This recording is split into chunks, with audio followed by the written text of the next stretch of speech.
સાથે હું છું સંજીવની। સૌથી પહેલા વાત કરીએ સરકાર દ્વારા લેવાયેલ મહત્વપૂર્ણ નિર્ણયની। જૂની નોટ જમા કરાવવા મામલે સરકારે મહત્વપૂર્ણ નિર્ણય લીધો છે। જો તેની વાત કરવામાં આવે તો જૂની નોટો જમા કરાવવા માટે નવો નિયમ સરકાર દ્વારા લાગુ કરવામાં આવ્યો છે। આ નિયમ અનુસાર 30 ડિસેમ્બર સુધી ₹5000 ની વધુ જૂની નોટો એક જ વાર જમા કરાવી શકાશે તેવી વાત અત્યારે સામે આવી છે। ₹5000 થી ઓછી રકમ જમા કરાવવા પર કોઈ પણ રોકટોક નહીં। જૂની નોટ જમા કરાવવા મામલે સરકારે નવો નિયમ લીધો છે। બેંક ખાતાઓમાં જતા બ્લેક મનીના વ્હાઇટને પગલે સરકારે આ નિર્ણય લેવામાં આવ્યો છે। સરકાર દ્વારા આ મહત્વપૂર્ણ નિર્ણય જૂની નોટ જમા કરાવવા મામલે સરકારનો મહત્વપૂર્ણ નિર્ણય સામે આવ્યો છે।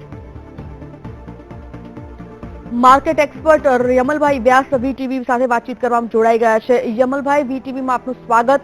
સરકાર દ્વારા યમલભાઈ નવો અત્યારે જૂની નોટ જમા કરાવવા મામલે નિર્ણય લેવામાં આવ્યો છે, કઈ રીતે આપ મૂલવો છો આ નિર્ણયને? હું એવું માનું છું કે આ જે સરકાર મેં એનું નોટિફિકેશન વાંચ્યું અને એ પ્રમાણે આજથી માંડી અને 30 ડિસેમ્બર સુધીમાં એક વખત 5000 થી વધારેની રકમ જમા કરાવી શકાય એવું એનું અર્થઘટન થઈ શકે। એટલે ભૂતકાળમાં 17 તારીખનો આ નોટિફિકેશન છે તો 17મી તારીખ પહેલા જેમણે જે કઈ પૈસા જમા કર્યા હોય એ જુદા, પણ હવે દરેક વ્યક્તિ પોતાના ખાતામાં એક જ વખત 5000 થી વધારે રકમ જમા કરાવી શકશે એવું મારું અર્થઘટન છે। હું એવું માનું છું કે કદાચ હવે બેંકો ઉપર લોડ ન વધે અને લોકો જુદી જુદી જગ્યાએ જઈને વધારે પૈસા ભરી દે એને બદલે એક વખત જ પૈસા જેમના ઘરમાં પડ્યા હોય ભેગા કરીને ભરી દે એ માટે આ સરકારે કર્યું હોવું જોઈએ। બીજું કોઈ એનું કારણ દેખાતું નથી। બિલકુલ યમલભાઈ, અત્યારે જે આ સરકાર દ્વારા નિર્ણય લેવામાં આવ્યો છે, ખાસ કરીને છેલ્લા કેટલાય દિવસથી એટલે કે સવા મહિના પહેલાથી 1.5 મહિનો થવા આવ્યો નોટબંધીને લઈને ઘણા બધા સરકાર દ્વારા નિયમો ફેરબદલ કરવાની ફરજ પડી છે। આ તમામ નિયમો ફેરબદલ કરવાની ફરજને લઈને આ વધુ એક નિયમ ફેરબદલ કરવામાં આવ્યો। આગામી સમયમાં આનાથી શું પરિસ્થિતિ વણસશે, સુધરશે, શું લાગી રહ્યું છે? હું એવું માનું છું કે દરેક વખતે જયારે લોકોને ક્યાંક અસુવિધા થઈ હોય એવા સમાચાર સરકાર પાસે આવે એટલે એમણે લોકોને અગવડ ઓછી પડે એના માટે ઘણા બધા નિયમો બદલ્યા છે અત્યાર સુધી, 8 નવેમ્બરથી અત્યાર સુધીમાં। એટલે કદાચ હવે આની પાછળનો કોઈ જે હેતુ છે એ સરકારે કોઈ સ્પષ્ટ હજુ કર્યો નથી, પરંતુ જો કદાચ એને લોકોને એનાથી અસુવિધા થશે તો હું માનું છું કે આ નિર્ણયને પણ ફેર વિચારણા કરશે સરકાર। યમલભાઈ, આજે બેંક ખાતાઓમાં બ્લેક મની વ્હાઇટમાં તબદીલ કરવા માટેનો જે નિર્ણય છે તેના કારણે ક્યાંક ને ક્યાંક સરકાર દ્વારા વિચારણા કરવામાં આવી છે। શું લાગે છે કે આનાથી આ જે ગેરરીતિ ચાલે છે તે દૂર થશે?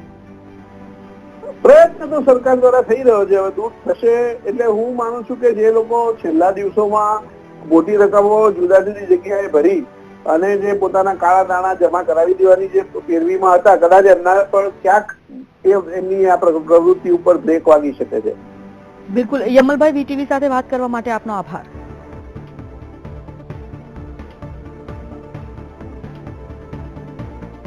તો સરકાર દ્વારા એક મહત્વનો નિર્ણય લેવામાં આવ્યો છે। જૂની નોટો જમા કરાવવા માટે 30 ડિસેમ્બર સુધી 5000 થી વધુ જૂની નોટો એક જ વાર જમા થશે અને 5000 થી ઓછી રકમ જે જમા કરાવશે તેના પર કોઈ રોક નહીં લાગે તેવો નિર્ણય અત્યારે સરકાર દ્વારા લેવામાં આવ્યો છે।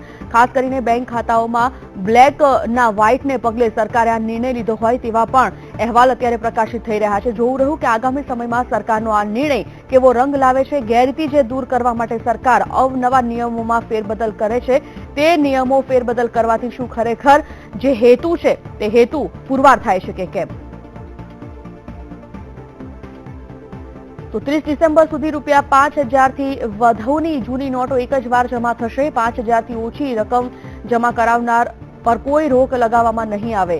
આ નિર્ણય લેવામાં આવ્યો છે સરકાર દ્વારા અને સરકારનો આ નિર્ણય કેટલો પુરવાર થાય છે તે જોવું રહ્યું। મહત્વપૂર્ણ બાબત છે કે બેંકના ખાતાઓમાં રૂપિયા બ્લેકના વ્હાઇટ કરવા માટે આ નિર્ણય લેવામાં આવ્યો છે। ગેરરીતિ દૂર કરવા માટે અનેકવાર ફેરબદલ કરવામાં આવી છે દરેક નિયમોની, પરંતુ નિયમોના આધીન થઈને ક્યાંક ને ક્યાંક હવે આ ફરી એકવાર આ નિયમ અનુસરવા લોકો કેટલા સક્ષમ છે કે કેમ તે જોવું રહ્યું।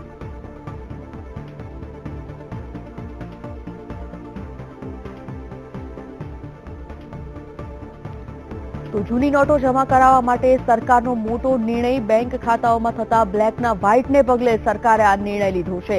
જૂની નોટો હવે 5000 થી વધારે એકવારમાં જમા કરાવી શકાશે અને 5,000થી ઓછી રકમ જેને જમા કરાવી હશે તેના પર કોઈ રોક લગાવવામાં નહીં આવે. સરકાર દ્વારા નિર્ણય લેવામાં આવ્યો છે 30 ડિસેમ્બર સુધી જૂની નોટો 5,000થી વધારે એક જ વારમાં જમા કરાવી શકાશે.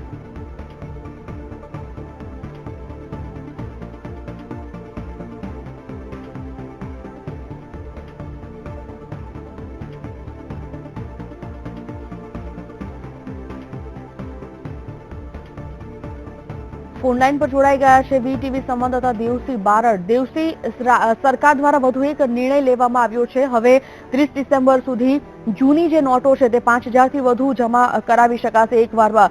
શું કહેશો? જી સંજીવની, 30 ડિસેમ્બરે જે નોટબંધી છે એના અનુસંધાનની અંદર જે સરકારે જે સમય મર્યાદા આપી છે એ પૂરી થાય છે. આ અનુસંધાનમાં સરકારે એક પ્રકારનો નિર્ણય લેવા જઈ રહી છે. આ નિર્ણયની સત્તાવાર જાહેરાત આજે રાત સુધીમાં થઈ શકે છે. અને આ મહત્વની વાત એ છે કે કોઈ પણ વ્યક્તિ જે છે એ જૂની નોટો જે છે 500ની નોટો છે એ જૂની નોટો જ્યારે બેંકમાં જમા કરાવવા જશે ત્યારે એક જ વાર જમા કરાવી શકશે. એટલે કે 5,000થી વધારેની જે જૂની નોટ છે એક જ વાર જમા કરાવી શકશે અને 5,000થી ઓછીની જે રકમ છે એ 31 ડિસેમ્બરથી એકથી વધારે વાર જમા કરાવી શકાય. આનો મતલબ એ થયો છે કે કોઈ પણ વ્યક્તિ જે છે એ 5 કરોડ કે પછી 5,000થી વધારેની કોઈ પણ રકમ જમા કરાવશે તો એ એક જ વાર જમા કરી શકશે. સરકારને ખ્યાલ પડશે કે આ વ્યક્તિ પાસે કેટલા નાણાં હોઈ શકે અથવા તો કેટલા નાણાં જમા કરાવી શકે છે. સરકારને કેટલાક દિવસથી જે પ્રકારની નોટબંધી બાદ જે કાળા નાણાંના ધન કુબેરો છે એ એક પછી એક મોડસ ઓપરેન્ડી અપનાવી રહ્યા છે. જે પ્રકારની છટકબારીઓ અપનાવી જે ધન કુબેરો છે એ વારંવાર બીજા પૈસા નાખે અથવા તો એકવાર આવે પછી એ ધંધાના નામે ફરી પાછા થોડા દિવસ પછી ફરી પાછા જમા કરાવે અને ફરી પાછા જમા કરાવે. એ બિઝનેસના નામે કોઈ એક વ્યક્તિ દરરોજ પણ જમા કરાવી શકતો હોય અથવા તો બીજા કોઈ તરકટથી એ જમા કરાવતો હોય છે. આ સંજોગોની અંદર એ જે નાણાં છે એ વ્હાઇટ થઈ જવાની સંભાવના ખૂબ વધારે છે અને એવા કાળા કુબેરો છે એને પકડવા બહુ મુશ્કેલ છે. તો આ સંજોગોની અંદર સરકારે જે નિર્ણય લીધો છે ખૂબ મહત્વનો નિર્ણય છે. કારણ કે હવે થોડા દિવસો બાકી રહ્યા છે અને આ થોડા દિવસોની અંદર સરકાર પાસે એક ચેલેન્જ પણ છે કે આ ધન કુબેરો છે એને ધન કુબેરોની સામે વધારે પ્રકારનો જે કડક નિર્ણય લેવો જેથી કરીને એની પર થોડી લગામ આવે અને જે થોડા દિવસો બાકી છે એ દરમિયાન સરકારને કોઈ પ્રકારની સફળતા મળે અને જે ધન કુબેરો ઉપર અંકુશ મૂકી શકાય એ પ્રકારની નિર્ણય લેવા સરકાર જઈ રહી છે. જી દેવસિંહ, આભાર.